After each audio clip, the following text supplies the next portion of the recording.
근로자 추정제는 뭐냐면 이거예요. 우리나라에서 지금 대한민국의 경제를 완전히 파탄내기 위해서 3대 악법을 갖다 계획하고 있는데 이미 2개는 통과시켰죠. 하나는 노란봉투법, 하나는 중대재해법이라고. 이거는 여러분들한테 여러 차례 설명을 드렸기 때문에 생략하겠습니다. 오늘은 근로자 추정제에 집중하겠습니다. 이걸 준비해서 이제 곧 통과될 건데 이게 뭐냐 하면은 이런 거예요, 여러분들.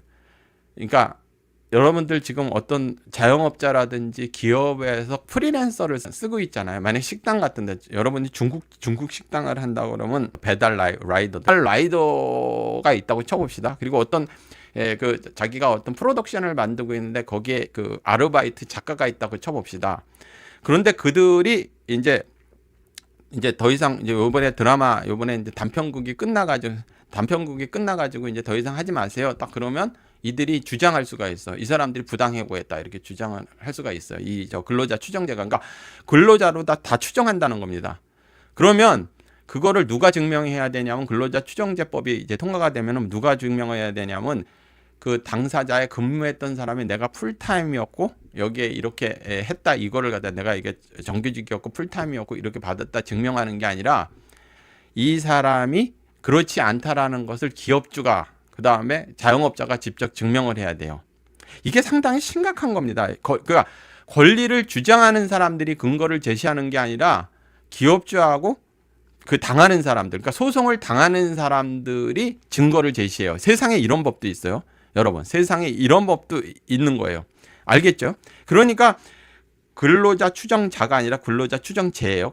추정제도라는 뜻이죠. 그게 뭐냐면 여러분 이해하시겠죠? 그러니까 예를 들어서 작가라든지 그러니까 파트타임으로 예를 들어서 뭐 프로덕션이나 방송국에서 이렇게 알바로다가 뭐 한 달에 뭐 100만 원, 200만 원 받고서 이렇게 잠깐 와가지고 집에서 이렇게 해가지고 원고를 보내주면은 이렇게 하는 거. 정규직으로 PD라든지 거기에 근무하는 사람 말고 시험 봐가지고 들어온 사람 말고 이렇게 하는 사람들이 그러니까 더 이상 이제 이게 드라마가 이제 그 미니 시리즈가 끝났으니까 이제 됐습니다. 그러면 이제 방송사에다가 만약에 소송을 제기하면 누가 그걸 증명을 해야 되냐면 방송사 PD가 증명을 해야 되는 거예요. 얘는. 그 배달 라이더도 마찬가지예요. 배달 라이더도 나 중국집이 이제 망해가지고 손님이 없으니까 이제 하려고 그러면은 그 사람이 소송을 제기하면 중국집 주인이 그걸 증명을 해야 돼요.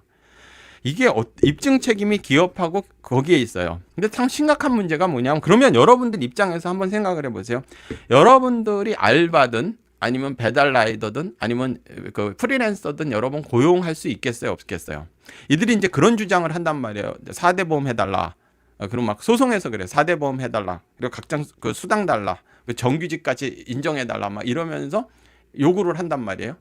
이미 근로자 추정제가 되니까 우리나라 큰 로펌들이 벌써 이게 어마어마하게 큰 시장이거든요. 그런 게 다 벌써 싹 세팅을 했어요. 나라가 망하는데 자기네들 돈만 벌면 되니까 이게 어마어마하게 이제 들어올 거 아닙니까? 바로 내가 맨날 가가지고 편의점 이용하는 사장님도 거의 24시간 쌍코피를 흘리면서 쓰러지도 혼자 하시더라고요. 이제 알바 구하기도 이제 무서워서 이제 이렇게 되는 거예요. 그리고 무슨 일이 생기면 일단 소송부터 하게 되죠. 일단 이제 이 재판에 이기든 아니기든 이제 그 압박수단으로 자영업자들이라든지 아니면 그 기업주를 갖다 압박수단으로 일단 소송부터 한다? 딱 이런 식으로다가 걸려요. 그리고 그 뒤에 변호사들, 특히 로펌들이나 변호사들이 그 하나하나는 큰 그 금액이 되지 않지만 그 의뢰인이 주는 소송비가 얼마 되지 않지만 사실 그게 전국적으로 어마어마하잖아요. 그러니까 막 부추긴다고요. 그러면 이 경영은 이제는 우리가 기업을 한다거나 자영업을 한다는 거는 노란봉투법도 그렇죠. 그 하청이라든지 이런 데도 다 그 분규를 갖다가 감당을 해야 되죠. 근로자 추정제까지 하면은 파트타임이나 알바나 이런 애들 소송 무섭고 그래가지고 사람을 쓸 수가 없는 거잖아요. 그럼 문을 닫게 되는 거죠.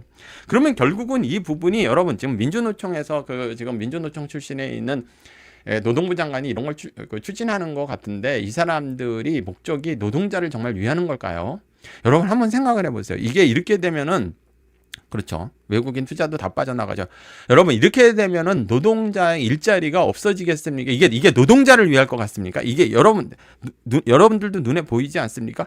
자영업하는 사람들은 무서워가지고 가게를 갖다가 뭐 시간을 단축하는 있어도 절대로 다 그 파트타임 알바를 쓰거나 그것도 뭐 예를 들어 가지고 배달 라이더를 시키지 못하고 그냥 뭐 예를 들어서 영업 시간이 만약에 그 14시간이었다. 그러면 5시간으로 줄여 가지고 그냥 가족끼리 한다. 아니면 사장 혼자 한다. 배달은 못 한다.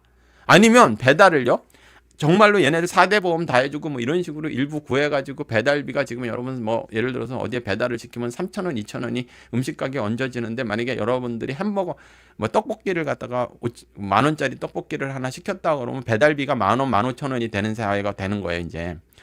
그러니까 고용을 그렇게 이렇게 그 근로자 추정제가 돼가지고 그 부담이나 모든 리스크를 안고 정기직으로 다 데리고 있을고 4대 보험 다 해주려면 배달비를 그 정도 받아야 되고 만약에 그거 안 하려고 그러면 아예 배달을 포기하고 사장이 다 해야 되고 아니면 그것도 포기하면은 전부 가게를 문을 닫아야 되고 기업을 문을 닫아야 되는데 이렇게 되면 일자리가 노동자를 위하는 걸까요? 안 위하는 걸까요? 여러분 한번 생각해 보세요. 일자리가 원하는 걸까? 그래서 내가 의심스러운 게 이게 예상이 안 될 리가 없지 않습니까? 여러분 한번 생각을 해보세요. 중대재해법도 그렇고 노란봉투법도 그렇고 근로자 추정제가 일자리를 오히려 감소시키고 자영업을 완전히 자영업을 갖다 완전히 괴멸시키고 그 다음에 우리나라 기업을 완전히 파괴하는 역할을 할 거라고 불을 보듯이 보입니다.